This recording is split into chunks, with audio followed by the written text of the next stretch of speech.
Hello guys, അപ്പം ഇന്ന് ഞാൻ വന്നിട്ടുള്ളത് കുറച്ച് സാധനം പർച്ചേസ് ചെയ്തിട്ടുണ്ടായിരുന്നു. അപ്പോൾ അത് നിങ്ങൾക്ക് കാണിക്കാൻ വേണ്ടിയിട്ടാണ്. അപ്പം ഞാൻ ഒരു ഫേസ് വാഷ് വാങ്ങി. അപ്പോൾ മാമാർത്തിൻ്റെ ആണ്, കൊക്കോ ഫ്ലേവറാണ്. അപ്പോൾ ഇതൊന്നും ഞാൻ യൂസ് ചെയ്യാറില്ല, ഞാൻ സോപ്പിട്ട് കണ്ടുകൊണ്ട് മുഖം കഴുകില്ല. പിന്നെ വാങ്ങിയാൽ നല്ലതല്ലേന്ന് വിചാരിച്ചുകൊണ്ട് വാങ്ങി. പിന്നെ അതുപോലെ ഒരു റിങ് വാങ്ങി, ഒരു വള വാങ്ങി. പിന്നെ എന്താ പറയുക, ലിപ്സ്റ്റിക്ക്, അതുപോലെ ഐലൈനർ. ലിപ്സ്റ്റിക്ക് എൻ്റെ പൊന്നോ, അത് വല്ലാത്തൊരു ഇതായിപ്പോയി. എന്ത് റേറ്റാന്നാ, ആദ്യമായിട്ട് വാങ്ങുകയാണ്. ഇതൊന്നും ഞാൻ യൂസ് ചെയ്യാത്ത സാധനങ്ങളാണ്. എൻ്റെ അനിയത്തിൻ്റെ അടുത്തുണ്ടായതുകൊണ്ട് ഞാൻ ഇന്ന് ഇട്ട് നോക്കിയിരുന്നു. അപ്പോൾ എനിക്ക് നല്ല രസമുണ്ടായിട്ട് തോന്നിയിട്ടാണ്. പിന്നെ ഞാനും വാങ്ങാൻ ഇതിൽ വാങ്ങി.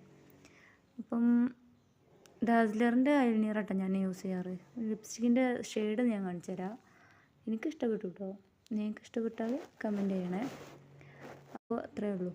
Thank you.